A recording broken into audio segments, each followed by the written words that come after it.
Hello guys, in this video I am going to show you how to save a license plate in the Citymove application. But first I just want to mention, don't forget to subscribe to my channel, because at 10,000 subscribers I am going to show you my whole YouTube revenue statistics and growth strategy, as well as how to make money online. Let's jump into it. First of all, open the application on your phone. And then click on the profile button at the bottom of the page on the right. And then click on the vehicle license plate button. And click on the add plate button. So first provide your license plate number.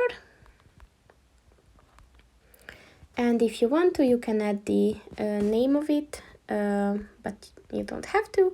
And then just click on the save button. And as you can see, your plate is saved. So that's pretty much it for this video, guys. See you in the next one. Goodbye.